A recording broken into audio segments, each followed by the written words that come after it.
You people, you come here, you take over everything. You think you're better than me? My success has nothing to do with you. It has everything to do with me!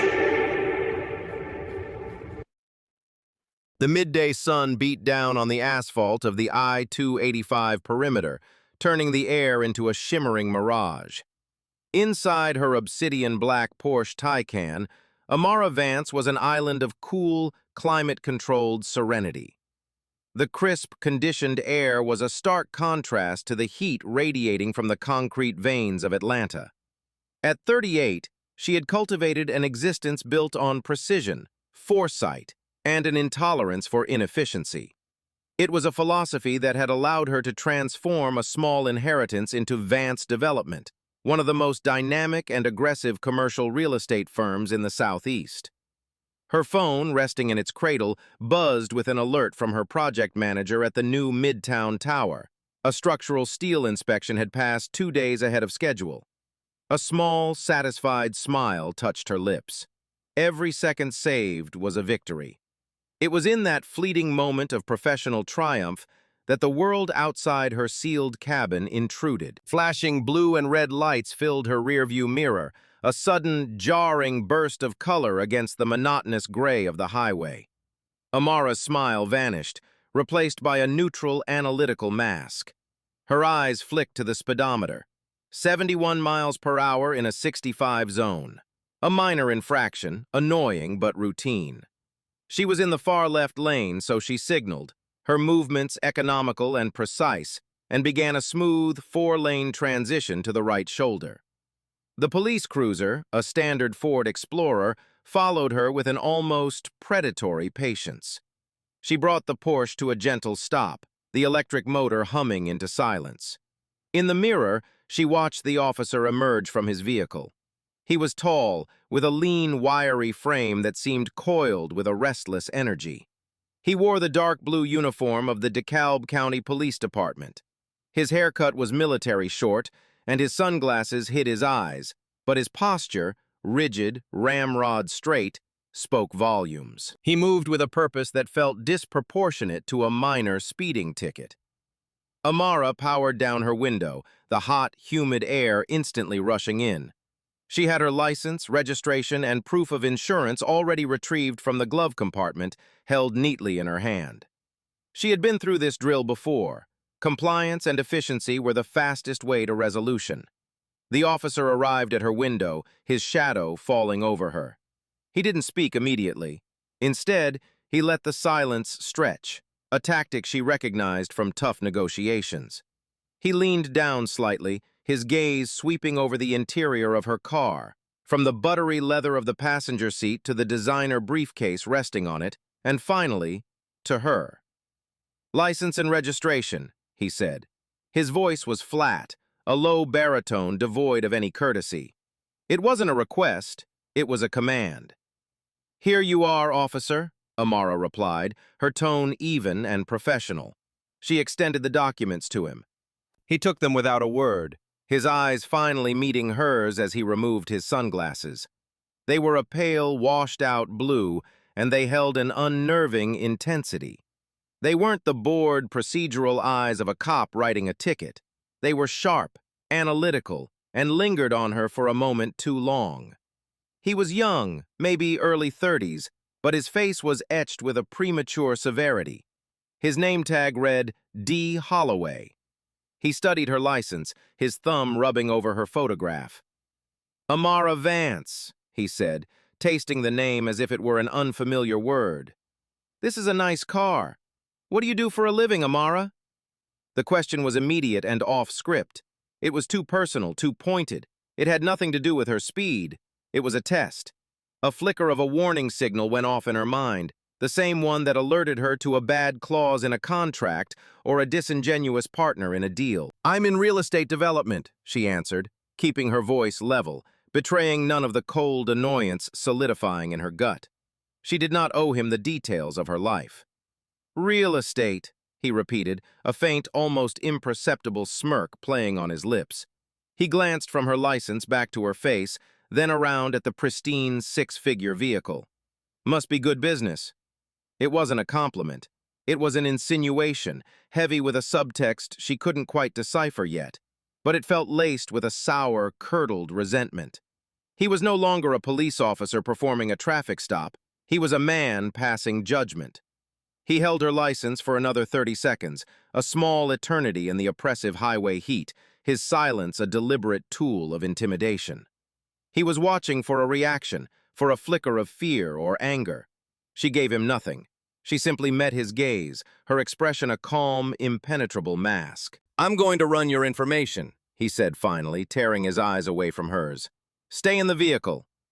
He walked back to his cruiser, his stride still stiff and purposeful. Amara watched him in the side mirror. She took a deep breath, her mind already shifting from annoyance to analysis. This wasn't a standard stop. The questions, the tone, the prolonged eye contact. It was an assertion of dominance. Officer Dean Holloway hadn't just pulled over a speeder, he had seen a successful black woman in an expensive car, and something inside him had decided to make it his business. He had picked a fight she didn't even know she was in. What she couldn't possibly know then was that this wasn't an isolated incident. It was an audition. And in his own twisted mind, she was the perfect candidate for the starring role in his theater of resentment. 3 weeks passed. The encounter with Officer Holloway receded into the background noise of Amara's demanding life, filed away as an unpleasant but ultimately trivial anomaly. She had paid the speeding ticket online the same day, a $150 nuisance, and immersed herself back into the world of zoning variances, architectural blueprints, and multi-million-dollar financing deals. Her focus was on the Midtown Tower, a gleaming 50-story monument of glass and steel that was her company's flagship project. It was a concrete symbol of her ambition, and it consumed her waking hours. The memory of the traffic stop, however, lingered like a faint, unpleasant aftertaste. It was the way he had looked at her, a look that wasn't just about authority, but was tinged with something colder, more personal.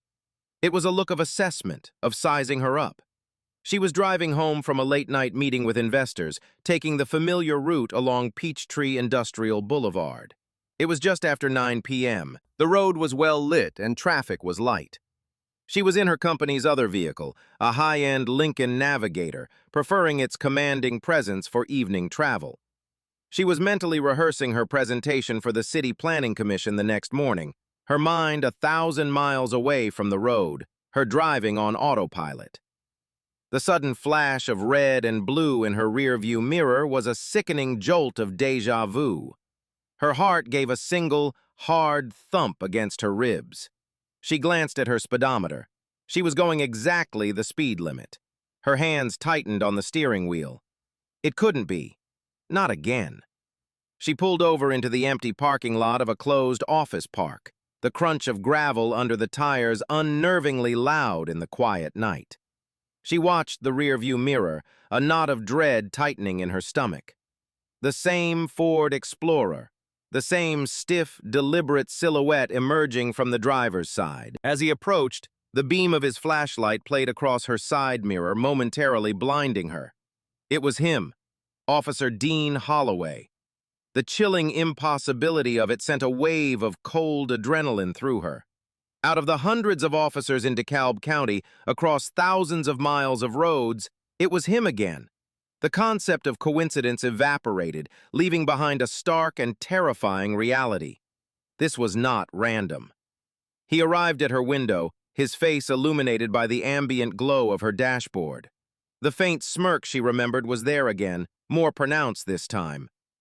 "Well, well, Amara Vance," he said, his voice carrying a note of mock surprise. "We have to stop meeting like this." Amara stared at him, her carefully constructed composure threatening to crack. "Is there a problem, officer?" she asked, her voice tight. "You failed to come to a complete stop at that last stop sign back there," he said, gesturing vaguely behind him with his thumb. "Rolled right through it. That's a moving violation." It was a lie. She knew it with absolute certainty. She was a meticulous driver, especially after the last ticket. She had stopped. She remembered the faint squeak of the brakes, the slight rock of the vehicle as it settled. Her mind, trained to recall minute details in contracts, replayed the last 2 minutes of her drive. The stop was clean. "I'm quite certain I made a full stop, officer," she stated, her voice cold and firm. Holloway's smirk widened.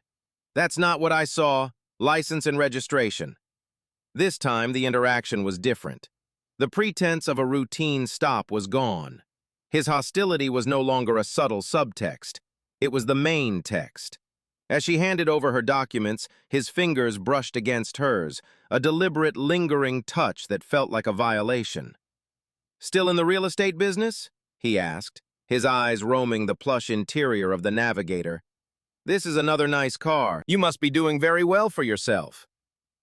"Is my occupation relevant to this traffic stop?" Amara countered, her patience worn thin.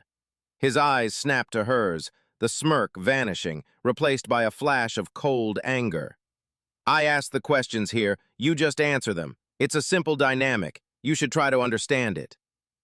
The threat was no longer veiled. He was telling her in no uncertain terms what her place was. He was the one with the badge, the gun, the authority. She was the one who was expected to be subservient. The fact that she wasn't, that her voice carried the weight of a CEO and not a supplicant, was clearly infuriating him. He took his time, just as before, walking back to his car, leaving her to sit in the unnerving silence of the dark parking lot. The isolation felt intentional. There were no other cars on this stretch of road, no witnesses, just her, him, and the oppressive night. This was a calculated act of intimidation. He wasn't enforcing the law. He was enforcing his own sense of order, an order in which she was out of place. He returned not with a ticket, but with a written warning. He handed it to her through the window. "I'm feeling generous tonight," he said, his voice low and conspiratorial. "Just a warning this time, but you need to be more careful, Amara. I'm always watching. Drive safe now." The final words, "I'm always watching," hung in the air long after he had walked away. It wasn't a friendly admonition. It was a promise. It was the confirmation of her deepest fear. He hadn't just pulled her over twice by chance. He had been looking for her. He was hunting her. As she watched his cruiser pull away and disappear into the night, the full gravity of her situation settled upon her. This was not about traffic violations. This was about her.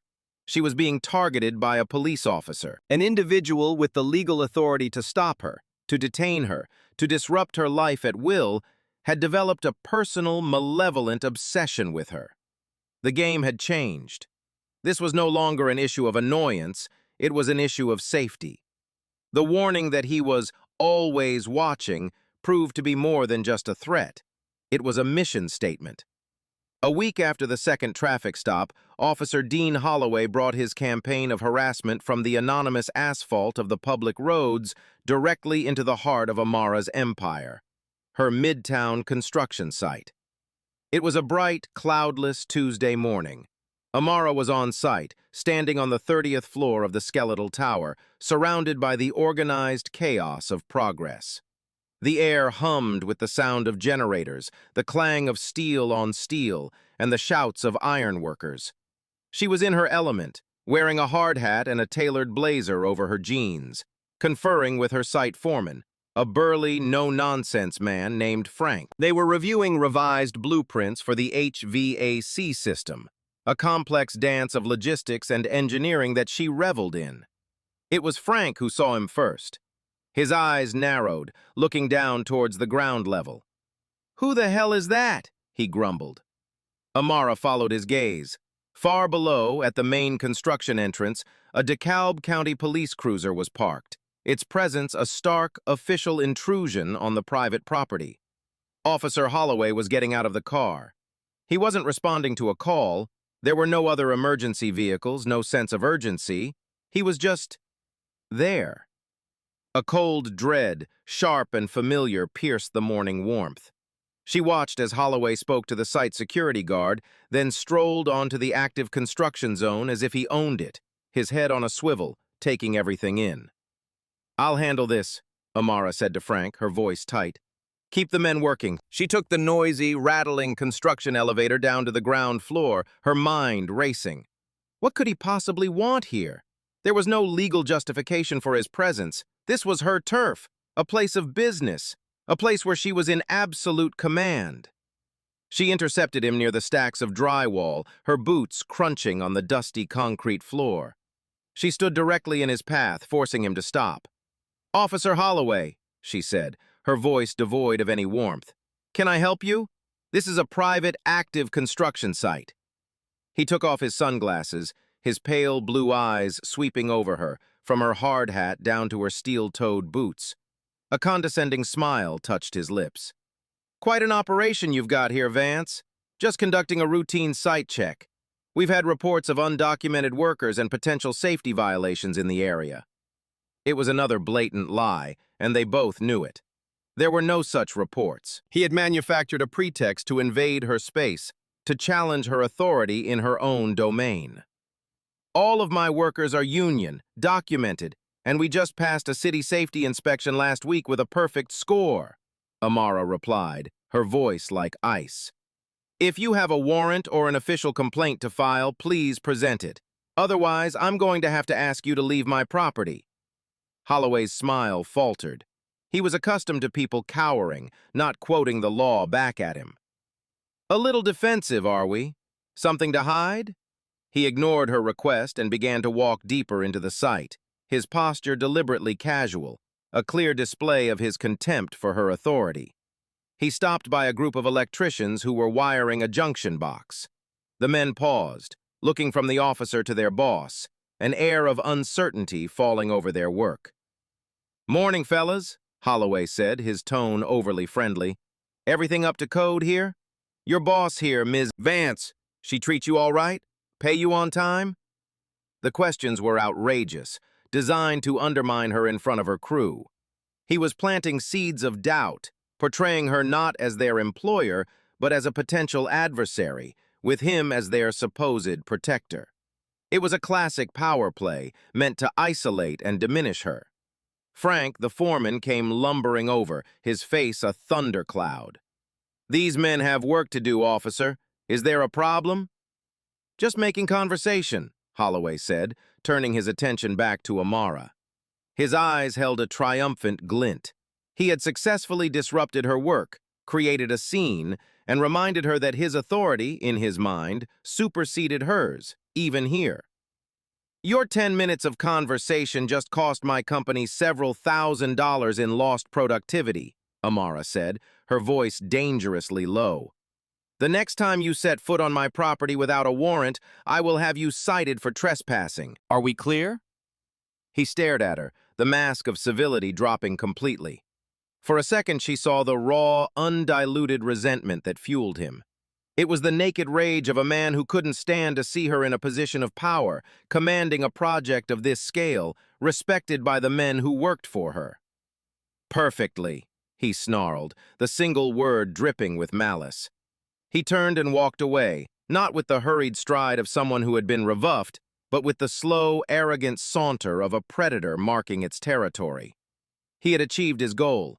He had proven that he could reach her anywhere. Her car was not safe. Her place of business was not safe. The blue line he represented was not a shield for her. It was a cage he was slowly constructing around her. As his cruiser pulled away, Amara stood motionless amidst the renewed noise of construction. The sounds of progress, which moments ago had been a source of pride, now felt fragile. He had tainted her sanctuary. He had made her feel like a trespasser in her own life. It was at that moment she knew that passive resistance and formal complaints were not enough. The system would not protect her. She would have to protect herself. The rules of engagement had changed.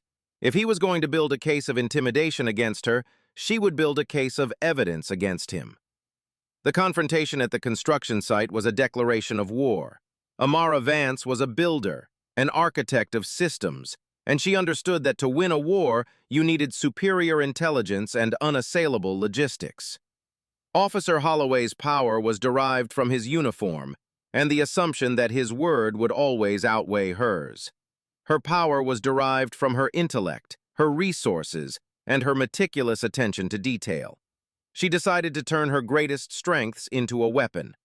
That evening, she didn't go home. She went to her office, a sleek, minimalist space on the top floor of one of her own buildings, and began to architect a defense. This wasn't about emotion or fear anymore, it was about data collection. Her first call was to a private security consultant, a former FBI agent her firm kept on retainer for high-stakes corporate espionage cases. She explained the situation in cold, factual terms, omitting the emotional toll, focusing only on the pattern of behavior. "I need a comprehensive, court-admissible surveillance package," she said. "Subtle, powerful, and utterly reliable." 2 days later, a discreet team of technicians worked on her Porsche and Navigator in her private garage. They installed a state-of-the-art multi-camera DVR system. It wasn't a simple dash cam. It was a networked system with cameras facing forward, backward, and on both sides, as well as a pinhole microphone capturing crystal-clear audio inside the cabin. The system was hardwired to a secondary power source, recorded in high definition, and uploaded its footage in real time to a secure, encrypted cloud server. If Holloway stopped her, his every word and action, from his initial approach to his departure, would be captured from multiple angles. Next, she addressed personal surveillance. The consultant provided her with a set of sophisticated micro-recorders. One was a pen that sat in her blazer pocket, its top a high-fidelity microphone. Another was a small pendant she could wear around her neck. They were voice-activated and could record for hours. From now on, any interaction she had outside the sanctuary of her home or office would be documented. But technology was only one part of the strategy. The other was a rigorous, almost obsessive written log. Amara purchased a simple black moleskin notebook. In it, she began to reconstruct her past encounters with Holloway. She detailed the date, time, location, and content of each conversation. She described his tone, his exact words, the fabricated reasons for the stops. It was a legal document in the making. She then established a strict new personal protocol. Before starting her car, she would activate the recording system and state the date, time, and her destination. She would do the same upon arrival. Every trip, no matter how short, became a logged event. She forced herself to drive flawlessly, adhering to every traffic law with robotic precision. She would give him no legitimate reason, no excuse to pull her over. The goal was to make any future stop so transparently baseless that it would be legally indefensible. Her team was briefed on a need-to-know basis. Frank, her site foreman, and her personal assistant were instructed that if Officer Holloway or any unannounced police officer appeared on a site or at the office, they were to be denied entry, and Amara was to be notified immediately. A new line item appeared in her company's legal budget, earmarked for contingency planning. This transformation was a heavy burden. The constant vigilance was exhausting. The knowledge that she had to record her life just to feel safe was a profound violation. A part of her life that had been defined by freedom and success was now governed by the constant looming threat of a single man. She was living under a state of self-imposed martial law. About a week into her new protocol, it happened again. She was driving to a lunch meeting in Buckhead, her Porsche humming along Roswell Road. She was in the center lane. Traffic was moderate. A DeKalb County cruiser pulled out from a side street and fell in behind her. Through her rearview mirror, she saw the driver. It was Holloway. He followed her for 3 miles, a silent, menacing shadow. He didn't turn on his lights. He just stayed there, a few car lengths back, a constant presence in her mirror. Amara's hands were steady on the wheel. Her heart was beating a controlled, steady rhythm. She glanced at the small, discreet LED on her dashboard that confirmed the cameras were rolling. She pressed the top of the pen in her pocket, activating the audio. "The time is 12:17 p.m., she said, her voice calm and clear for the benefit of the microphone. "I am on Roswell Road, heading south. DeKalb County Police Explorer, license plate GDX2491, has been following me for approximately 3 miles. The officer appears to be Dean Holloway." She continued to drive, narrating his every move. When he switched lanes, she noted it.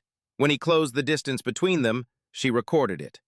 He was playing a psychological game, trying to unnerve her to make her make a mistake. But he wasn't dealing with a frightened motorist. He was dealing with a CEO gathering data for a hostile takeover. After another mile, as if bored with the game, he abruptly turned off and disappeared. She didn't feel relief. She felt a grim sense of satisfaction. It was the first piece of proactive evidence. He was stalking her, and now she had it on tape. The notebook, the cameras, the audio recorders. They were no longer just defensive tools.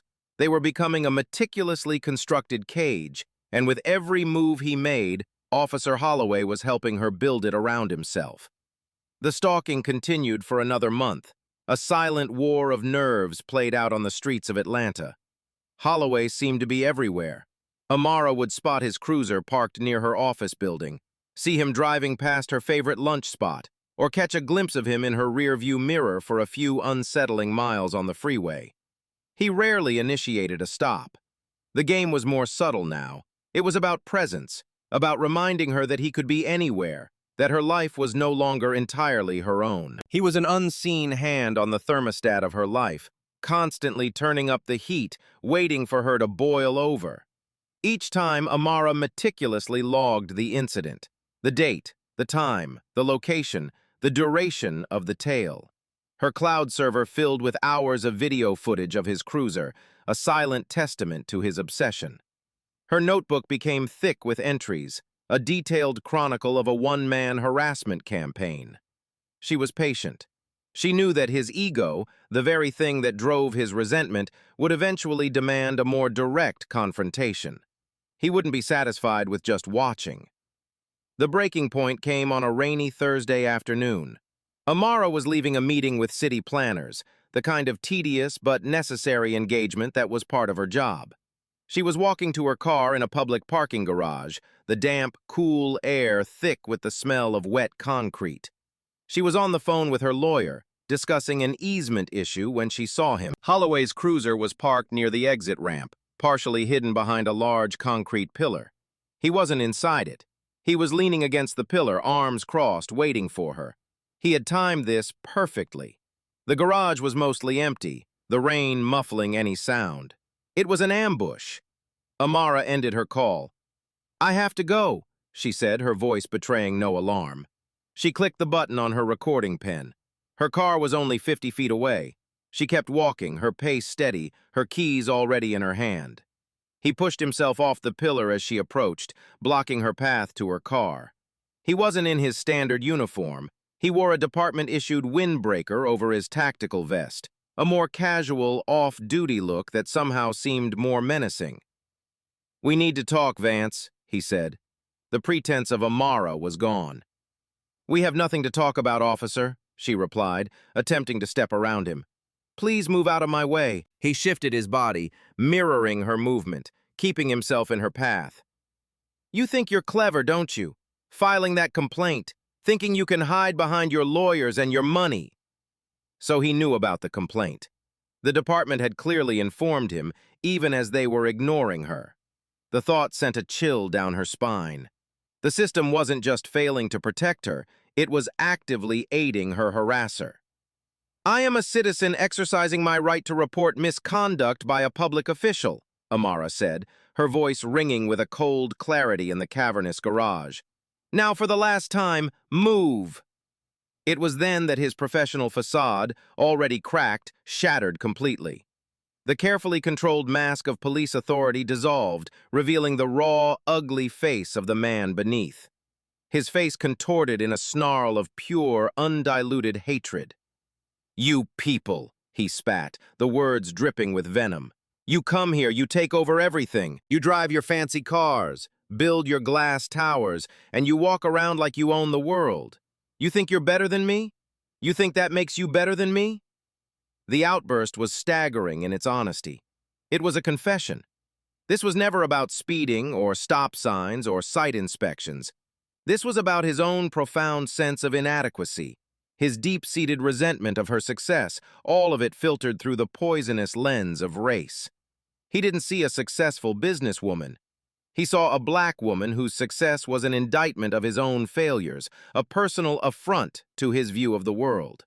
He saw someone who had achieved a level of power and influence he could only dream of, and it was eating him alive.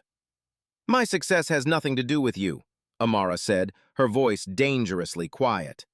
She was no longer afraid. His confession had armed her with a new kind of certainty. He had just handed her the motive, the very heart of her case, and her pen was recording every bigoted word. "It has everything to do with me," he shouted, taking a menacing step closer.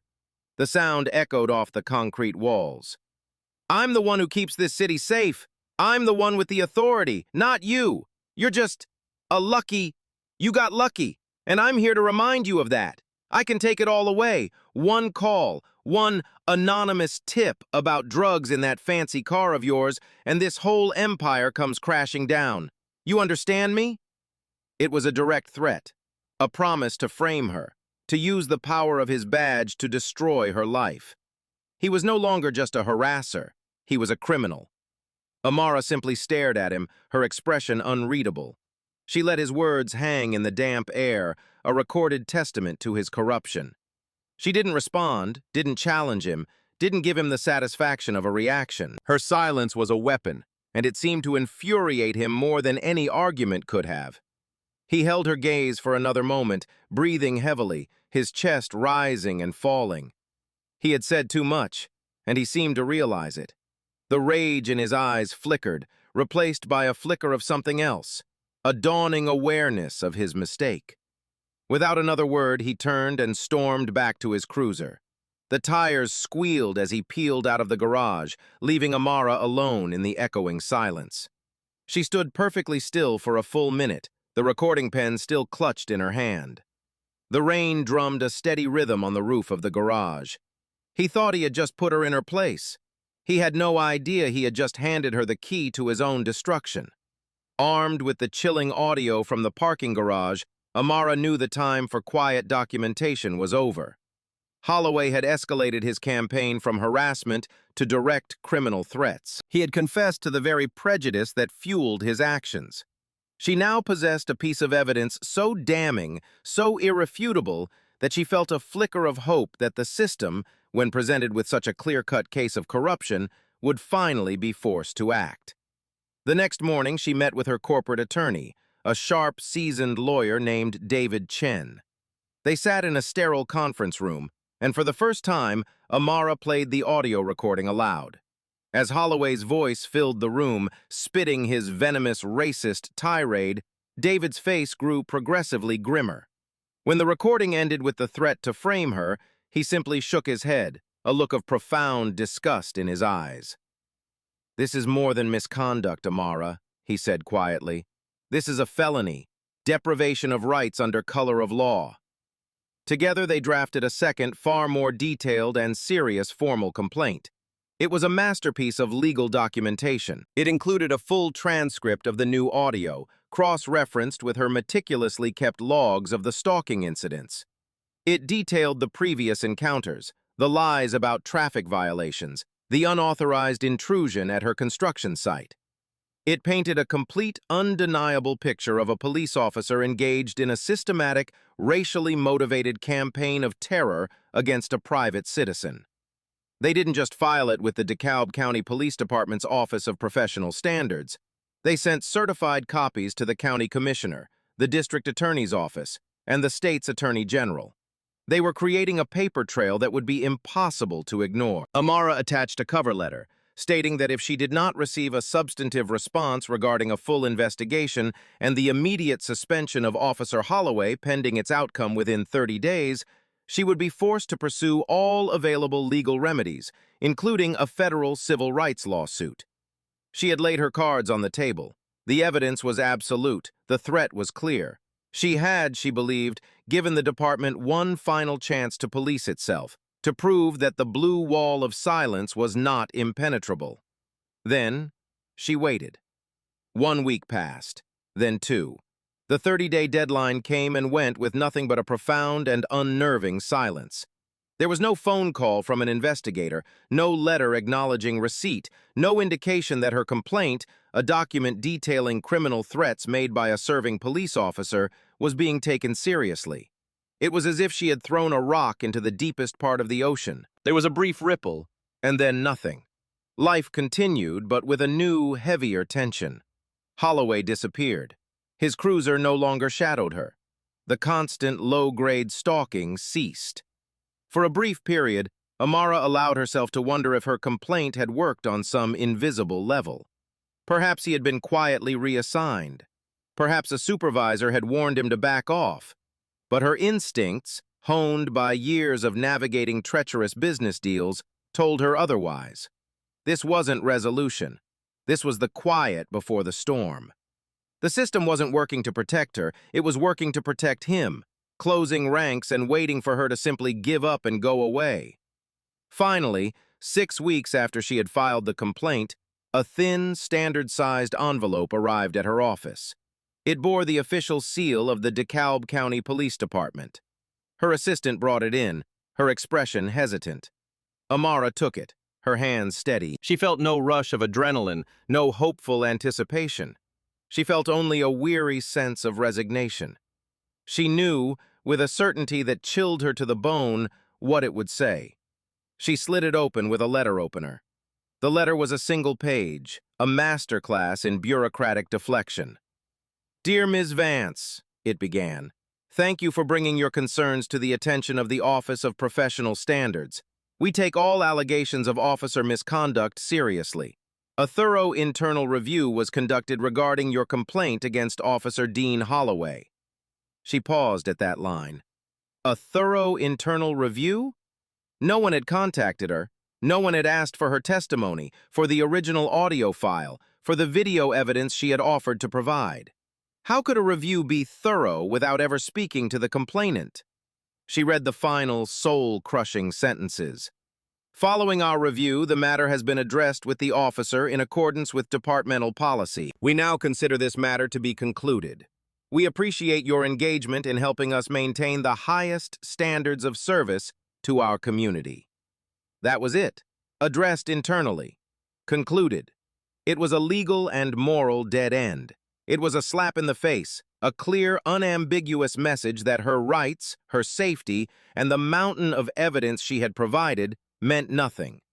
They had investigated themselves and, to no one's surprise, had found no reason for significant action. They had chosen to protect their own, to bury the complaint from a citizen, a successful, tax-paying, community-building citizen, in order to shield a corrupt officer from any real consequences. Amara read the letter once more. Then a slow, dangerous calm settled over her. This letter was not the end of the road. It was the last piece of evidence she needed. It was the proof that the rot wasn't confined to a single officer. The rot was the system itself. A system designed not for justice, but for self-preservation. They had assumed she was just another angry citizen who would be intimidated by an official letterhead and fade away. They had no idea who they were dealing with. She picked up her phone and dialed a number from memory. "Marcus," she said when the man on the other end answered. "It's Amara Vance. They did exactly what we knew they would do. It's time. I'm coming to see you tomorrow." They had just handed a queen the perfect reason to burn their kingdom to the ground. The department's dismissive letter had a predictable and immediate effect on Officer Dean Holloway. It was not a deterrent. It was an endorsement. In his mind, the system he had sworn to uphold had looked at his actions, weighed them against the complaints of a woman he despised, and had sided with him. His targeting of Amara Vance had not been judged as misconduct, but had been quietly sanctioned. He was untouchable. The internal addressing had been nothing more than a perfunctory chat with his supervising sergeant, who had told him to be smart and avoid paperwork, a conversation that was less a reprimand and more a piece of friendly advice. Emboldened, his resentment now mixed with a potent cocktail of vindication and arrogance, Holloway decided it was time to deliver his final lesson. He felt that Amara needed to understand, in a way that no letter could convey, that her efforts were futile. He wanted to see the look in her eyes when she realized that her power, her money, and her lawyers meant nothing in his world. He waited for the perfect opportunity. He learned her routine, noting that she often worked late, leaving her downtown office building long after most of the city had gone home. 2 weeks after Amara received the letter, he found his moment. It was a crisp autumn evening. He was off duty, dressed in jeans and a dark hoodie that obscured his features. He parked his personal vehicle, a nondescript Ford pickup, across the street from the main entrance to her office building, and he waited. Just before 10 p.m., Amara emerged. She was alone, walking with her usual purposeful stride toward the attached parking garage. Her briefcase was in one hand, her phone in the other. Holloway's heart began to hammer in his chest, a thrill of anticipation surging through him. This was it. No badge, no uniform, no witnesses. Just him, her, and the lesson he was about to impart. He slipped out of his truck and jogged across the street, his movements cloaked by the evening shadows. He intercepted her just as she reached the glass doors leading to the garage elevator lobby. He didn't come at her from the front. He came from her blind spot, stepping out from behind a large concrete planter. "Still think you can win?" he hissed, his voice low and menacing. Amara gasped, spinning around. Her eyes widened in genuine shock and fear for the first time. Seeing him here, out of uniform, his face contorted with a triumphant sneer, was a different kind of terror. This wasn't an officer of the law anymore. This was just a man, consumed by hatred, stalking her in the dark. Her reaction was pure instinct, honed by months of vigilance. As he stepped toward her, she raised her phone, her thumb already swiping to the camera app. The small red recording light blinked on, a tiny beacon of defiance in the dimly lit entryway. "Get that thing out of my face," he snarled, lunging forward. "I am documenting your harassment," Amara said, her voice trembling slightly but holding firm. She took a step back, trying to keep the phone between them. The sight of the camera, the same tool of defiance she had used before, sent him over the edge. All pretense of control, all rational thought, evaporated in a white-hot flash of rage. He was not going to be documented. He was not going to be challenged. Not here. Not now. "I said put it away!" he roared. He reached out and grabbed her wrist, twisting it brutally. Amara cried out in pain as the phone was wrenched from her grasp. It clattered to the polished granite floor. But the camera, by a sheer fluke, landed facing upward, its wide-angle lens capturing the entire scene. The loss of the phone, however, was no longer his primary concern. His goal had shifted. He wanted to see her break. He tightened his grip on her wrist and shoved her backward. Amara stumbled, her back hitting the cold, hard wall of the building with a sickening thud. She stared at him, her eyes wide with a mixture of pain and disbelief. "You are nothing," he spat, his face inches from hers, his breath hot and foul. "You hear me? You are nothing!" He leaned his forearm into her chest, pinning her against the wall. The pressure was immense. She could feel the air being forced from her lungs. "All your money can't help you now. Who are you going to call? Me?" He laughed, a harsh, ugly sound that echoed in the empty lobby. He was completely lost in his own power trip, high on the feeling of her, this powerful, untouchable woman, helpless beneath him. He was a predator who had finally cornered his prey. What he didn't know was that while the phone on the floor was recording, so was the small, innocuous pen clipped inside her blazer pocket. It was capturing every grunt, every word of his tirade, the sound of her body hitting the wall, her sharp intake of breath. And he didn't know about the security camera. High above them, mounted discreetly in the ceiling soffit, the unblinking eye of a high-definition security camera, model number C12, was silently documenting the entire assault. It captured his ununiformed attack, the shove, the way he pinned her to the wall, all in crystal-clear, irrefutable detail. After what felt like an eternity, he seemed to come to his senses. The rage receded, replaced by a dawning awareness of what he had just done. He had crossed a line, a bright, immutable line between harassment and physical assault. He let go of her abruptly. Amara slid down the wall slightly, gasping for air, clutching her bruised wrist. She didn't cry. She didn't scream. She just looked at him, her eyes filled with a cold, terrifying fury. Holloway stared at her, then glanced down at the phone still recording on the floor. A flicker of panic crossed his face. He turned and fled, disappearing into the night as quickly as he had appeared. Amara pushed herself off the wall, her body shaking with a combination of adrenaline and pain. She took a few deep, ragged breaths, forcing herself to be calm. She walked over and picked up her phone. The screen was cracked, but the red light was still blinking. She stopped the recording. Then she looked up at the ceiling, directly into the lens of camera C12, and gave a slow, deliberate nod. The game wasn't over. It had just entered its final, brutal stage. The pain in Amara's wrist was a throbbing, physical reminder of the line that had been crossed. But beneath the pain, her mind was already working, moving with the cold, brutal efficiency of a general planning a counteroffensive. The fear and shock from the assault were being transmuted into fuel. Holloway, in his rage, had made a catastrophic error. He had provided her with the one thing her case had been missing: unambiguous, physical evidence of his criminality, captured on video. She did not go home. She drove directly to the nearest 24-hour emergency clinic. A doctor examined her wrist, diagnosing it as a severe sprain and contusion. He wrapped it in a brace and, as required by law for an injury resulting from an assault, asked if she wanted to file a police report. "Not yet," Amara said, her voice firm, "but I will need a copy of all my medical records from tonight's visit." She was building her case, piece by methodical piece. From the clinic, she went to her office. Her hand ached as she used her mouse, but she worked for hours. She downloaded the footage from her cracked phone, the audio from her recorder pen, and saved them to multiple secure servers. She then drafted an urgent, formal request to the management company of her office building, a company she owned, for the preservation and immediate delivery of all security footage from camera C12 from 9 p.m. to 11 p.m. that evening. By 7 a.m., a technician had hand-delivered a thumb drive containing the high-definition video of the assault.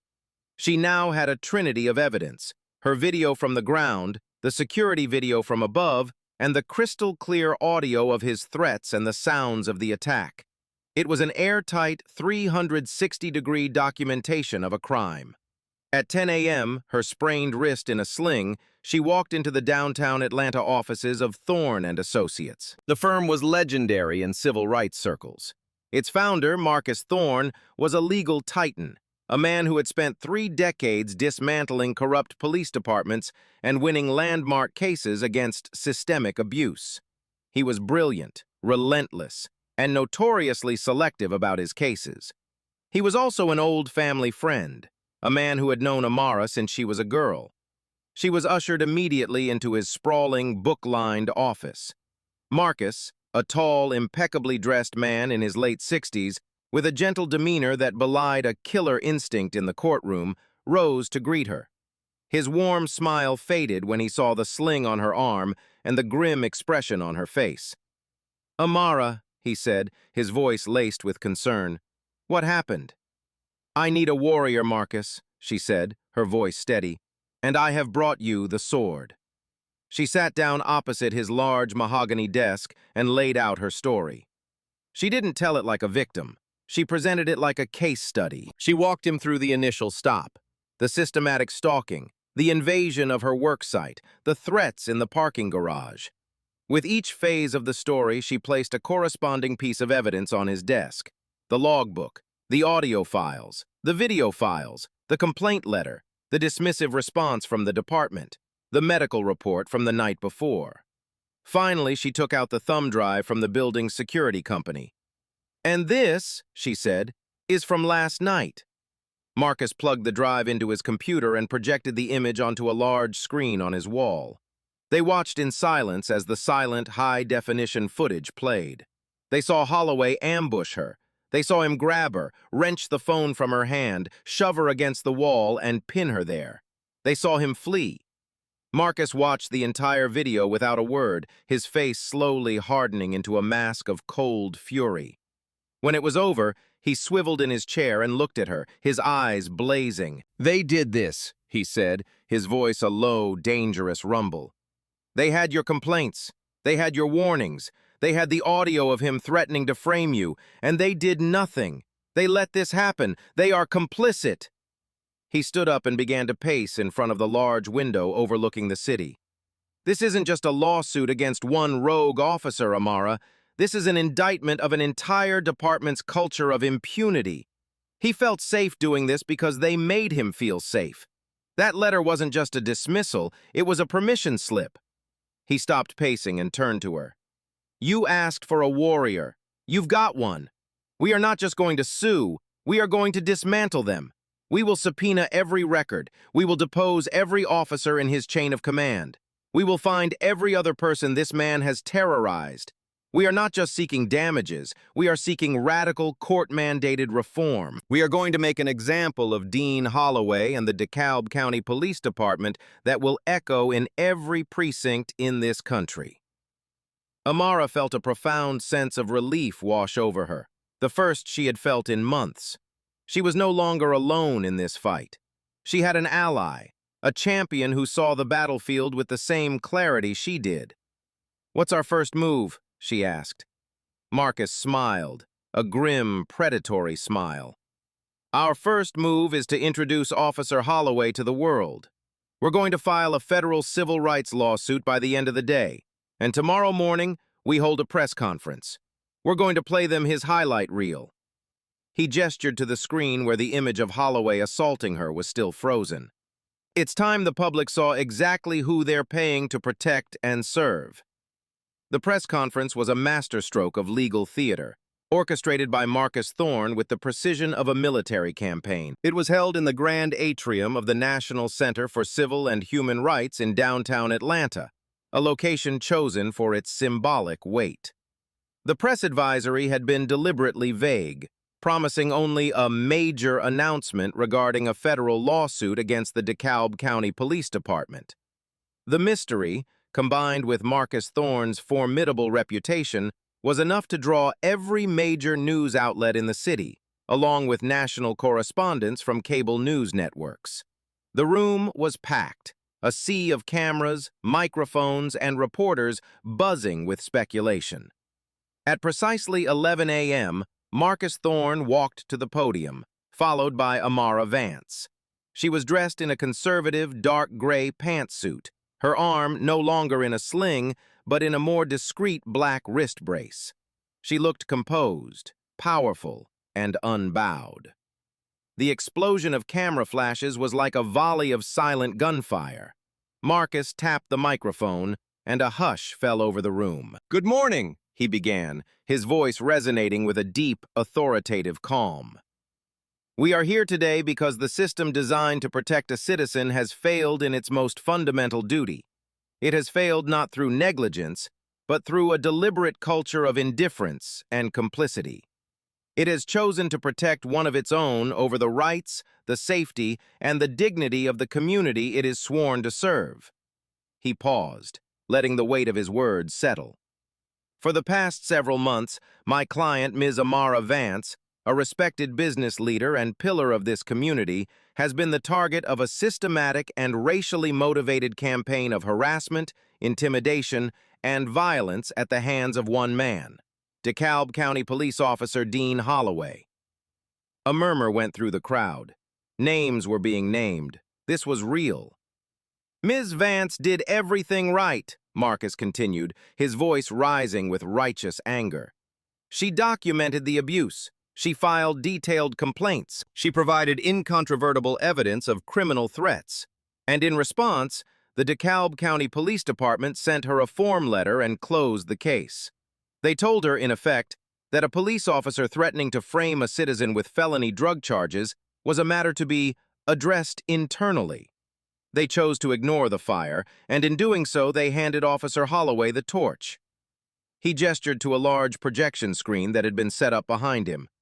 "The department may have chosen to ignore the evidence. We will not give you that option. What you are about to see is security footage from outside Ms. Vance's office building, recorded 2 weeks ago. This is what happens when a police department empowers a predator. The room fell completely silent as the video began to play. The reporters watched, mesmerized and horrified as the scene unfolded. They saw the shadowy figure of Holloway emerge. They saw him confront Amara. They saw him physically assault her, shoving her against the wall, pinning her there. The video was silent, but its power was absolute. It was a raw, undeniable documentation of an abuse of power. A collective gasp went through the room at the moment of impact. When the video ended, the screen went black. The silence was broken by a chaotic eruption of shouted questions. Marcus held up a hand. "I know you have questions, but before I take them, there is one more piece of evidence I want you to hear. This is an audio recording, captured by Ms. Vance, of a conversation she had with Officer Holloway in a public parking garage, just before she filed her final complaint with the department." He pressed a button, and Holloway's voice, filled with rage and hate, echoed through the atrium's speakers. "You people, you come here, you take over everything. You think you're better than me?" The reporters listened, scribbling furiously in their notebooks as Holloway's racist tirade and his explicit threat to frame Amara with drugs filled the air. The combination of the video of the assault and the audio of his motive was devastating. It was a 1-2 punch that left no room for doubt, no space for ambiguity. "This morning," Marcus announced, his voice like thunder, "we filed a comprehensive federal civil rights lawsuit against Officer Dean Holloway, his supervising officers, and the DeKalb County Police Department. We are suing for assault, battery, false imprisonment, and for the violation of Ms. Vance's 4th and 14th Amendment rights. We are suing a department that has demonstrated, through its willful inaction, a pattern and practice of indifference to the rights of the citizens it is sworn to protect." The story exploded. Before the press conference was even over, the video was being streamed on news websites across the country. By noon, it was the lead story on every national network. The hashtags #AmaraVance and #HollowayAssault were trending globally on social media. Amara Vance wasn't just a victim anymore, she was a symbol of defiance. The DeKalb County Police Department, which had felt so secure behind its blue wall and its bureaucratic form letters, was suddenly engulfed in a firestorm of public outrage. Their carefully constructed silence had been shattered by the deafening roar of the truth. They released a hasty, hollow statement late that afternoon, announcing that Officer Holloway had been placed on administrative leave and promising a full and thorough investigation. But it was too little too late. The public had already seen the evidence. They had already conducted their own investigation, and in the court of public opinion, Officer Dean Holloway and the department that enabled him were already guilty as sin. The lawsuit was the legal equivalent of a declaration of total war. Marcus Thorne and his team of legal commandos immediately launched a multi-front assault, and their first objective was to breach the walls of the DeKalb County Police Department's Records Division. They filed a sweeping discovery motion, demanding every piece of paper, every email, every digital file connected to Officer Dean Holloway. The county's lawyers fought back with predictable ferocity. They filed motions to quash, citing officer privacy, personnel confidentiality, and public safety. It was the standard playbook for a department under siege, but the federal judge assigned to the case, a formidable woman named Judge Eleanor Vance, no relation, a fact that caused a brief ironic smile in their first hearing, had already seen the press conference video. In a scathing preliminary ruling, she swatted away the county's objections. "Counselor," she said, peering over her glasses at the county's lead attorney, "your department's concern for this officer's privacy seems to be a newfound one.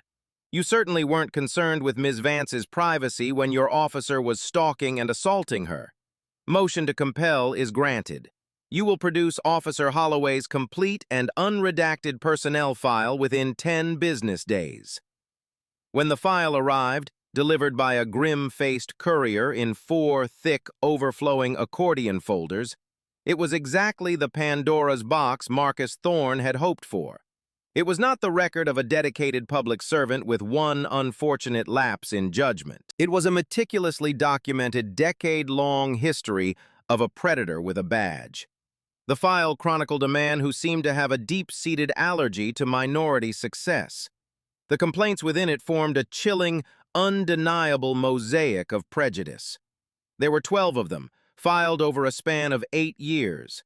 12 citizens had taken the time to go to a police station, fill out a form, and report being harassed, intimidated, or racially profiled by Officer Holloway. And in every single case, the outcome was the same. Internally reviewed, unfounded, or officer counseled, matter closed. The stories were hauntingly similar to Amara's. There was a complaint from 4 years prior, filed by Dr. Robert Evans, a renowned cardiologist at Emory Hospital. Dr. Evans, a black man, was pulled over by Holloway for suspicious driving as he rushed to the hospital for an emergency heart surgery. Holloway had detained him for over 45 minutes, questioning his credentials, searching his medical bag, and insinuating that his expensive car must have been purchased with drug money. Dr. Evans had missed the critical window for the pre-op consultation. The surgery was successful, but the complaint he filed was dismissed after Holloway claimed the doctor was agitated and uncooperative. 2 years before that, a complaint was filed by a young Latino entrepreneur who had just secured funding for his tech startup. Holloway had stopped him in a wealthy suburb, accusing him of being a burglar because he didn't look like he belonged in the neighborhood. He was forced to sit on the curb for almost an hour while Holloway ran his name, his license, and his credit history, a public humiliation that left the young man shaken and afraid. The complaint was deemed unsubstantiated. There was another from a Nigerian immigrant, a professor of engineering at Georgia Tech, who Holloway had pulled over and accused of being involved in an internet scam ring based on nothing more than his accent and the university sticker on his car. There was a complaint from a black real estate agent, a chilling parallel to Amara's case, who Holloway had followed from a showing, claiming her presence in an affluent area was suspicious. Complaint after complaint told the same story. The targets were always people of color. They were almost always successful, driving nice cars, living in good neighborhoods, or exuding an aura of confidence that Holloway seemed to interpret as a personal challenge. He was a man who used his badge not to serve and protect, but to enforce his own bitter, racist social hierarchy. For Marcus Thorne's legal team, the file was the Holy Grail. It proved beyond any shadow of a doubt that what happened to Amara Vance was not an anomaly. It was a pattern. It was the predictable, inevitable culmination of a system that had been warned time and time again about a problem officer and had made the deliberate choice to do nothing. Each of those 12 dismissed complaints was a brick in the wall of impunity the department had built around Dean Holloway. Their inaction was not just a failure of oversight, it was an act of complicity. They had loaded the gun, and their dismissive letter to Amara had been the signal to fire. The file wasn't just a record of Holloway's past sins, it was a roadmap. It contained the names, addresses, and phone numbers of a dozen other victims. A dozen other people whose stories had been silenced, whose complaints had been buried. A dozen other people who were about to become star witnesses in the trial that would bring Dean Holloway's reign of terror to an end. The discovery of the 12 prior complaints transformed the lawsuit. It was no longer the story of a single victim. It was the story of a community of the wronged. Marcus Thorne's office immediately shifted into high gear, assigning a team of young, hungry paralegals and investigators to a single crucial task: find and speak to every single person who had ever filed a complaint against Dean Holloway. The calls were delicate. The investigators were reaching out to people who had tried to seek justice years ago, only to be dismissed and ignored by the very system they had trusted. Many were hesitant, their initial hope long since curdled into a bitter cynicism. They had moved on, burying the memory of the humiliation. But the name Amara Vance was now a key. Her story had been on every news channel. Her courageous public stand had resonated deeply. When the investigators explained that they were part of her legal team, that her lawsuit had finally pried open the doors the department had kept sealed, the walls of cynicism began to crumble. Her fight was now their fight. The first to agree to talk was Dr. Robert Evans, the cardiologist. He spoke to an investigator from his office at the hospital, his voice a low, steady rumble of controlled fury. "I'm a cardiac surgeon," he said. "My hands are insured for millions of dollars. I save lives for a living, and that man treated me like a street criminal. He delayed me from getting to a patient's bedside because he couldn't accept the sight of a black man in a Mercedes. The department treated my complaint like a piece of trash. Yes, I will testify. It's my duty." Then came Maria Flores, the tech entrepreneur. She had since sold her startup for a small fortune, but had never forgotten the feeling of being profiled in her own country. "He made me feel like an alien," she recounted, her voice still tinged with the memory of the shame. "He asked me if my parents were legals. My family has been in this country for 5 generations. He wanted to make me feel small. And for an hour, he succeeded. If my story can help Ms. Vance ensure he never does that to another person, I will be in that courtroom." One by one, the stories poured in.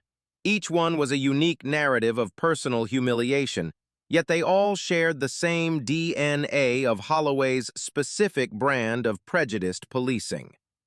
The legal team began taking sworn depositions, videotaped sessions where the victims recounted their experiences under oath. The volume of evidence was staggering, but it was the emotional weight of the stories that was truly devastating. A young woman named Keisha Reynolds, now a successful marketing executive, broke down in tears as she described an encounter with Holloway 5 years earlier. He had pulled her over on her way to a final round job interview for her dream job. He had gone through her purse, her portfolio, making snide remarks about her resume and asking how a young black woman could afford such a nice suit. He held her for so long for no legitimate reason that she missed the interview. "He didn't just give me a ticket," she sobbed to the camera. "He stole an opportunity I had worked my entire life for. The department never even called me back." Perhaps the most damning account came not from a victim, but from a former colleague. Marcus's team located a retired DeKalb County officer, a man named Sergeant Bill Jensen, who had been Holloway's training officer a decade earlier. Jensen, now living a quiet life in the North Georgia mountains, agreed to speak on the condition of anonymity at first, but as he spoke, his conscience got the better of him. "Dean was always rotten," Jensen said in his deposition, his face etched with weary resignation. "He had a chip on his shoulder the size of a cinder block. We used to call his targets Holloway's Hundreds. Anyone driving a car worth over $100,000 who wasn't white. It was an open secret. He had a sixth sense for spotting successful minorities and an uncontrollable urge to knock them down a peg. We all saw it. We all knew. But reporting another cop? That's a career killer. The brass protects guys like Dean. They see them as proactive, as good stats guys. They don't want to look at the human cost." Jensen agreed to testify. His testimony would be an atomic bomb dropped on the department's defense. He was the insider, the voice from behind the blue wall, ready to confirm that the leadership didn't just ignore the complaints. They were fully aware of Holloway's predatory behavior and implicitly condoned it. The legal team now had a small army, 12 official complainants, a former supervising officer, and dozens of other potential witnesses they were still uncovering. The lawsuit had become a class action case in spirit, if not in name. They filed a motion with Judge Vance to allow the testimony of several of the other victims at trial, to establish Holloway's pattern and practice of abuse. The county's lawyers fought it desperately, claiming it would be unfairly prejudicial. Judge Vance, after reading the transcripts of the depositions, was not persuaded. "Counselor," she said in open court, her voice sharp as glass, "the only thing that appears to be unfair here is your client's continued employment as a police officer. The motion is granted. These silenced voices will be heard." The chorus was about to take the stage. 11 months after the assault outside her office, the trial of Amara Vance versus Officer Dean Holloway et al. Began. The case had become a national media event, a referendum on race, power, and policing in modern America.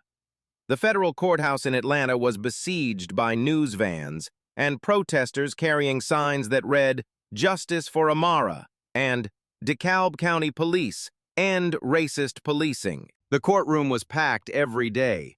A sense of history being made hung in the air. On one side of the aisle sat Amara, flanked by Marcus Thorne and his legal team.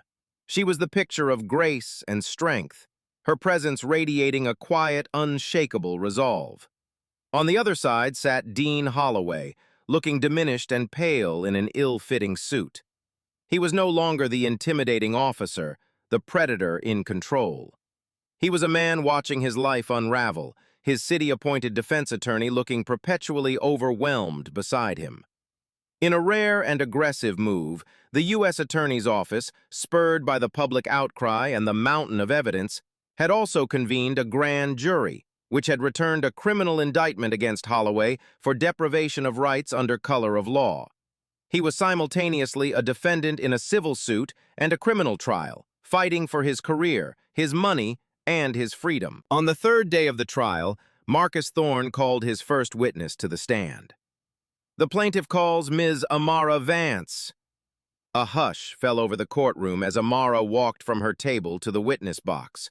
Her steps were measured and confident. She wore a simple, elegant, dark blue dress, her hair pulled back professionally. She sat down, adjusted the microphone, and made direct eye contact with the 12 jurors, a diverse cross-section of the Atlanta community. For the next 5 hours, under Marcus Thorne's gentle but precise questioning, Amara told her story. Her testimony was a masterclass in credibility. She spoke in a clear, steady voice, never raising it in anger, never dissolving into tears. She simply and powerfully recounted the facts. She began with the first traffic stop, describing Holloway's off-script questions and the unnerving intensity in his eyes. She detailed the second stop, the blatant lie about the stop sign, and his chilling promise, "I'm always watching." She recounted his invasion of her construction site, describing how he had attempted to undermine her authority in front of her employees. "How did that make you feel, Ms. Vance?" Marcus asked.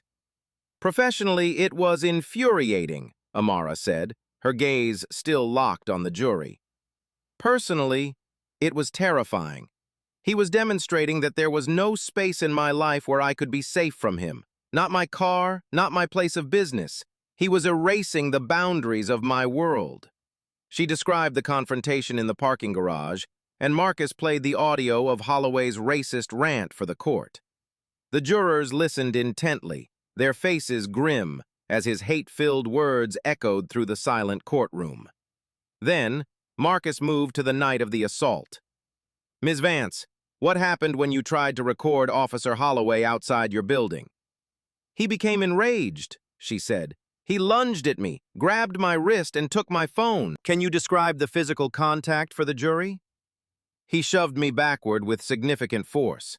My back and head hit the wall. He then used his forearm to pin me against the wall by my chest. I couldn't move. I had difficulty breathing." "Were you afraid?"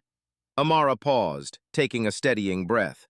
"Yes," she said, her voice dropping slightly but losing none of its clarity. In that moment, he was not a police officer. He was just a violent man, and he had completely lost control. I was afraid for my life. Holloway, at the defense table, refused to look at her. He stared down at his hands, his jaw clenched. When it was time for the cross-examination, Holloway's lawyer stood up. His strategy was transparent: to portray Amara as an arrogant, out-of-touch millionaire who was disrespectful to police and was exaggerating the events for financial gain. "Ms. Vance," he began, his tone dripping with condescension, "you are a very successful, very wealthy woman, are you not?" "I've worked very hard, yes," Amara replied smoothly. "And you don't like being told what to do you? You don't like anyone questioning your authority?" "I don't like being harassed, stalked, and assaulted," she countered, her voice sharp as a razor. "I don't believe anyone does." The lawyer tried for an hour to poke holes in her story, to find inconsistencies, to bait her into an emotional outburst. He failed spectacularly.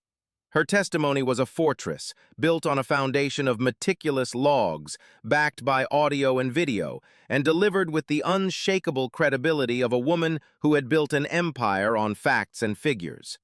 Her composure, the very thing that had so enraged Holloway, was now her most powerful weapon.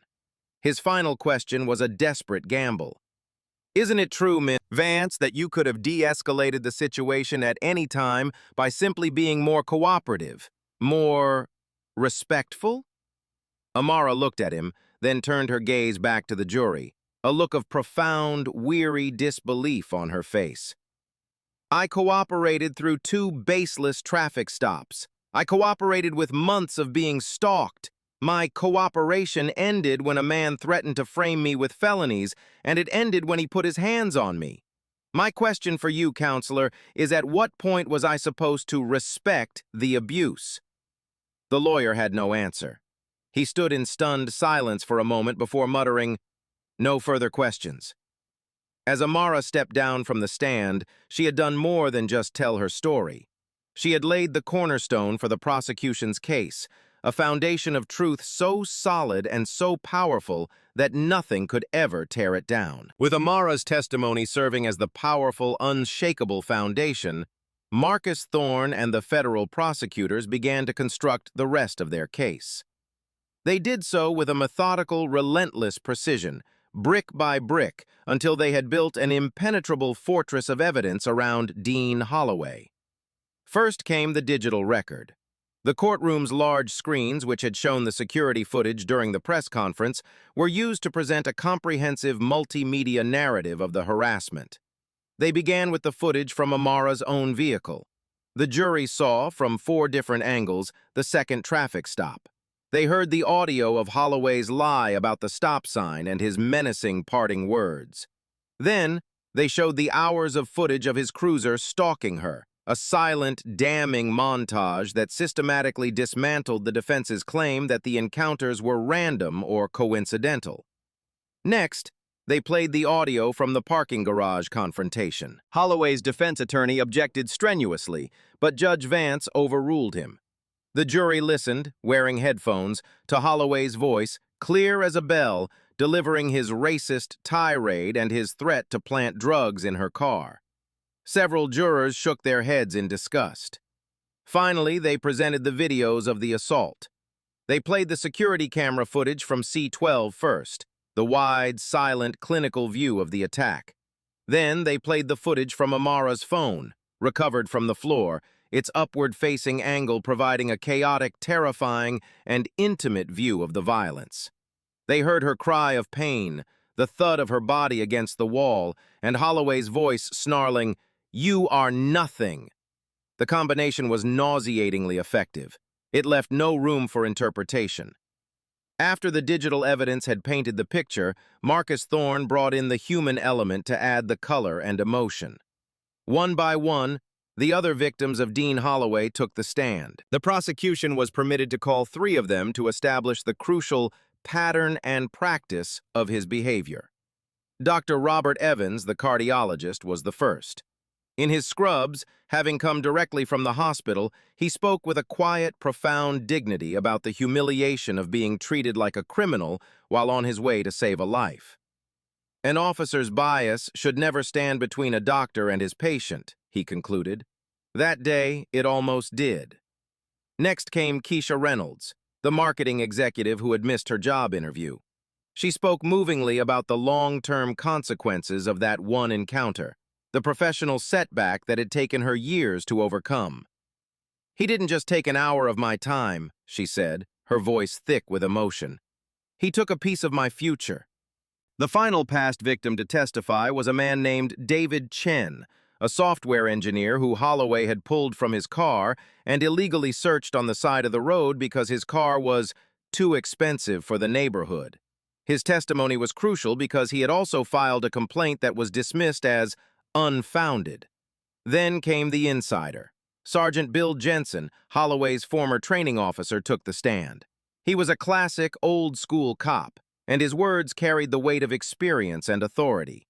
He testified about Holloway's hundreds, confirming that Holloway's targeting of successful minorities was a well-known joke within the department. "Did you ever report this behavior to your superiors?" the prosecutor asked. "Verbally?" "A few times," Jensen admitted, looking uncomfortable. "I told my lieutenant that the kid was a lawsuit waiting to happen. He told me Holloway's arrest numbers were good and to mind my own business." This was the bombshell. It directly implicated the department's leadership, proving they had knowledge of Holloway's behavior and had consciously chosen to ignore it in favor of good stats. The prosecution's final witness was an expert on police practices, a retired police chief from a major metropolitan force. He analyzed Holloway's actions in each encounter against national and departmental standards of conduct. "The initial stop may have been borderline legitimate," the expert testified, "but everything that followed was a catastrophic failure of professional conduct. The questioning was improper. The second stop was pretextual. The stalking was unprofessional, and the final assault was a criminal act. In my expert opinion, Officer Holloway was not acting as a law enforcement officer during these encounters. He was acting as a private citizen, using the color of law to carry out a personal vendetta." The wall of evidence was now complete. Videos, audio, eyewitness testimony from Amara, corroborating testimony from a dozen other victims and colleagues, and a damning analysis from an expert witness all pointed to a single, inescapable conclusion. Dean Holloway was not a protector of the community. He was a predator within it, and the department had been his willing accomplice. The jury had seen and heard it all. Now, the defense had the impossible task of trying to explain it away. The defense's case was an exercise in desperation. With a mountain of irrefutable video and audio evidence against them, and a chorus of credible witnesses who had established a clear pattern of abuse, their options were perilously thin. They called a few of Holloway's fellow officers to the stand, who offered tepid character testimony, describing him as a diligent and proactive cop. But under cross-examination, each one was forced to admit they had no knowledge of the specific incidents involving Amara Vance or the 12 prior complaints. Their testimony was flimsy and irrelevant. The entire defense hinged on one risky last-ditch maneuver, putting Dean Holloway himself on the stand. Their hope was that he could present himself as a misunderstood, dedicated officer who had made a mistake under pressure, a victim of a wealthy, arrogant woman who held a grudge against law enforcement. It backfired with the force of a detonating bomb. Holloway walked to the stand attempting to project an air of calm confidence, but the stress was visible in the tightness of his jaw and the slight tremble in his hands. His lawyer began by gently leading him through his years of service, his training, and his supposed dedication to public safety. "Officer Holloway," his lawyer asked, "why did you initially stop Vance?" "I clocked her going over the speed limit," Holloway said, his voice a practiced monotone. "It was a routine traffic stop." "And the second stop?" "I observed her vehicle fail to make a complete stop at a posted sign. Another routine patrol observation." "And the encounter outside her office building? The one we saw on the video?" "I was off duty. I had become aware of her complaint against me," he said, attempting to sound reasonable. "I wanted to talk to her to clear the air. She became agitated and aggressive. I felt threatened. I acted to defend myself." It was a weak, implausible narrative, but it was the only one he had. Then, it was the federal prosecutor's turn to cross-examine. Maria Flores, a sharp, relentless attorney with a reputation for dismantling witnesses, approached the stand. "Officer Holloway," she began, her voice deceptively calm. "Let's talk about that routine second stop. You testified you saw Ms. Vance roll through a stop sign. Yet the GPS data from your own patrol car, which we've submitted as evidence, shows you were over half a mile away and around a corner when she was at that intersection. How could you possibly have seen that alleged infraction?" Holloway stared at her, blindsided. "GPS isn't always accurate. I saw what I saw." "Did you?" Flores pressed. Or were you simply waiting for an excuse, any excuse, to pull her over again? She moved on. You testified you felt threatened by Ms. Vance, an unarmed woman, half your size, outside her office. Let's play the security video again. The silent video played on the large screens, showing him ambushing, grabbing, and shoving Amara. Please point out to the jury officer the exact moment where you are defending yourself. Is it when you're grabbing her wrist, or is it when you're pinning her to the wall? Holloway flushed a deep, blotchy red. The video doesn't show everything. It doesn't show her tone, her aggression. Then let's talk about your tone, Flores shot back, picking up a transcript. Let's talk about the parking garage. Do you recall saying, and I quote, "You people, you come here, you take over everything. You think you're better than me?" Is that the tone of a professional police officer, or is that the tone of a bitter, prejudiced man? Objection! His lawyer shouted. Overruled, Judge Vance said flatly. The witness will answer the question. She was provoking me, Holloway insisted, his voice rising, the carefully constructed composure beginning to crumble. She was arrogant. She had no respect for the badge. So, this was about respect for the badge? Flores asked, seizing on the admission. Let's talk about Dr. Robert Evans, a heart surgeon on his way to an emergency. Did he disrespect the badge? Or did you just not like the fact that he was a black man driving a Mercedes? He was agitated, Holloway snapped. What about Keisha Reynolds? Did she disrespect the badge on her way to a job interview? Or did you just feel the need to remind another successful black woman of her place? With every question, Flores hammered away at his lies, confronting him with the testimony of his other victims. His answers became more defensive, more belligerent. The man on the stand was no longer a calm public servant. He was the same enraged, resentful man from the audio recording, his raw bigotry becoming more apparent with every word he spoke. The final nail in his coffin came when Flores looked him directly in the eye. Officer Holloway, isn't the simple truth that you couldn't stand the sight of Amara Vance? A successful, powerful, intelligent black woman who wasn't intimidated by you? Isn't it true that this was never about law enforcement, but about your authority being challenged by someone you believed to be your inferior? She was out of control, Holloway finally yelled, losing the last shred of his composure. He pointed a trembling finger toward Amara at the plaintiff's table. She needed to be taught a lesson. And there it was, the confession. Not a confession to a crime in the legal sense, but a confession of his motive, his intent, his soul. He had admitted in his own enraged words that his actions were not about the law. They were about punishment, about dominance, about teaching a black woman a lesson. A deathly silence fell over the courtroom. Flores let his words hang in the air for a long, damning moment. She gave the jury a knowing look, then turned back to the judge. Nothing further, Your Honor. As Dean Holloway stumbled back to the defense table, he had done more damage to his own case than any prosecutor ever could.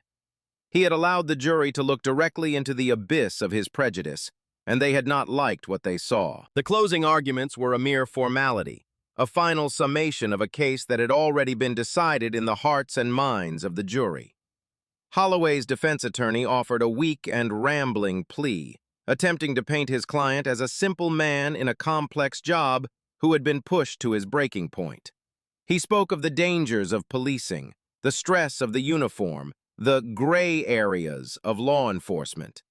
But his words were hollow, ringing false against the mountain of concrete evidence the jury had witnessed. Then, Marcus Thorne rose to deliver the closing argument for the plaintiff. He walked slowly toward the jury box, his presence filling the courtroom. He did not speak with the fire of a prosecutor demanding conviction, but with the solemn gravity of a historian recounting a great injustice. For 2 weeks, he began, his voice a low, powerful hum, you have been shown a tale of 2 Americas. In one America, a citizen can build an empire through hard work, intelligence, and ambition. In the other America, an agent of the state can try to tear that empire down, motivated by nothing more than his own bitter prejudice. Amara Vance and Dean Holloway live in the same city. but they do not live in the same America. He walked the jury back through the entire ordeal, not just the evidence, but the meaning behind it. He spoke of the sanctity of a person's car, their place of business, their own body. He talked about the profound betrayal that occurs when the shield of the law is reforged into a sword of oppression. The defense would have you believe this is about a misunderstanding, he said, his voice rising. Do not be insulted. This was not a misunderstanding. This was a campaign. It was a systematic, deliberate, and malicious effort by one man to terrorize a woman who he felt had no right to her own success. And it was enabled by a department that chose to look the other way, time and time again. He turned and pointed a finger not at Holloway, but at the empty seats beside the county's lawyers. That department is just as guilty. Their silence was a roar of approval. Their inaction was a green light. They are the architects of the culture that allowed this to happen. Today, you have the power to hold them all accountable, he concluded, his voice dropping to an intense personal appeal. Your verdict here will do more than just compensate Ms. Vance for her ordeal. It will send a message. It will echo from this courthouse to every police precinct in this state. It will tell them that the era of impunity is over. It will tell them that the blue wall of silence can be torn down by a chorus of courageous voices. Find for the plaintiff, and in the criminal matter, find the defendant guilty. Tell them that in this courtroom, in this city, there is only one America, and it is an America where justice is for all. The jury filed out. For a trial that had spanned weeks, their deliberation was shockingly swift. They were gone for less than 4 hours. When the court officer announced they had reached a verdict, a wave of electric tension surged through the room. Dean Holloway was instructed to rise. He stood on shaky legs, his face the color of ash. The jury foreman handed the verdict forms to the clerk. In the civil matter of Vance versus Holloway and the DeKalb County Police Department, the clerk began, his voice steady, on the count of assault, we, the jury, find for the plaintiff, Amara Vance. A quiet sob of relief escaped from one of Amara's supporters in the gallery. On the count of battery, we find for the plaintiff. On the count of false imprisonment, we find for the plaintiff. On the count of maintaining a pattern and practice of discrimination, we find for the plaintiff. The clerk paused, clearing his throat. We award the plaintiff $5 million in compensatory damages. He paused again. And in the matter of punitive damages against the DeKalb County Police Department for their willful and reckless disregard for the rights of a citizen, we, the jury, award the plaintiff the sum of $50 million. A collective gasp swept through the courtroom. The number was astronomical. It was a statement. It was a punishment designed to cripple and reform. Then came the criminal verdict.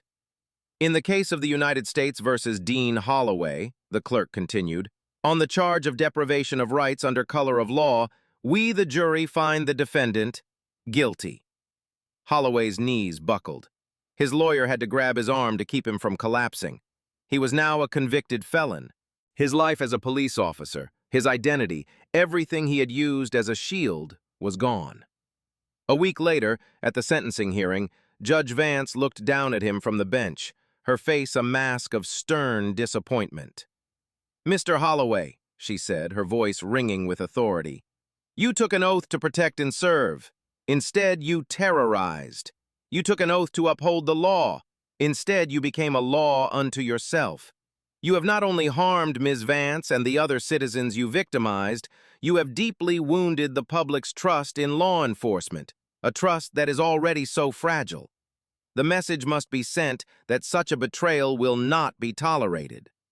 Therefore, it is the sentence of this court that you be committed to the custody of the Bureau of Prisons for a term of 10 years. 10 years. The sentence was a hammer blow, decisive and severe. As the U.S. Marshals moved forward to place him in handcuffs, Dean Holloway closed his eyes. The world he had tried to control had shrunk, in the end, to the 4 walls of a federal prison cell. As the marshals led a shackled, broken Dean Holloway from the courtroom, A new chapter of the story was just beginning. The criminal was convicted, but the system that created him was now on trial in the court of public opinion, and more importantly, under the direct supervision of the federal court. The staggering $55 million civil judgment was not just a number, it was a lever for change. In a follow-up hearing to address the implementation of the verdict, Judge Vance made it clear that business as usual was over for the DeKalb County Police Department. In light of the jury's finding of a clear pattern and practice of discrimination, she announced, this court is appointing an independent federal monitor to oversee the department's policies on hiring, training, and internal affairs for a period of no less than 7 years. The department chief, who had sat stone-faced through the trial, looked as though he had been physically struck. His autonomy was gone. It was then that Marcus Thorne stood up. "Your Honor," he said, addressing the court, "my client, Ms. Vance, has an announcement to make regarding the distribution of the punitive damages." All eyes turned to Amara. She rose, her posture radiating a calm authority that captivated the room. She walked to the podium, her wrist now free of its brace. "Your Honor," she began, her voice clear and resonant, "this was never about money for me. It was about accountability. It was about ensuring that what happened to me and to so many others before me never happens again. Therefore, beyond the legal fees and my compensatory award, my portion of the $50 million punitive damage award will not be for my personal use. It will be used as seed funding for a new non-profit foundation." A wave of murmurs spread through the gallery. The reporters scribbled furiously. "This foundation," she continued, her voice filled with a passion that had been held in reserve for nearly a year, "will be called the Watchtower Initiative. Its mission will be twofold. First, it will develop and provide, free of charge to citizens, a civic tech platform, an app, that allows individuals to securely and discreetly record interactions with law enforcement, automatically upload the footage to a secure server, and file a formal, time-stamped complaint directly to a civilian oversight board. It will put a digital witness in the pocket of every citizen.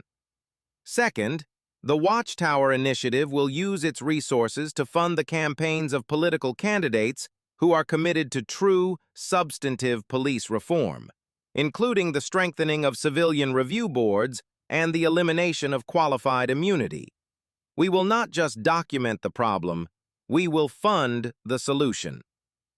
It was a breathtaking final move. She wasn't just taking the department's money, she was using it to systematically dismantle the very structures of power that had protected men like Holloway. She was creating an army of citizen journalists and funding a new generation of political leaders. She was re-engineering the system from the outside in.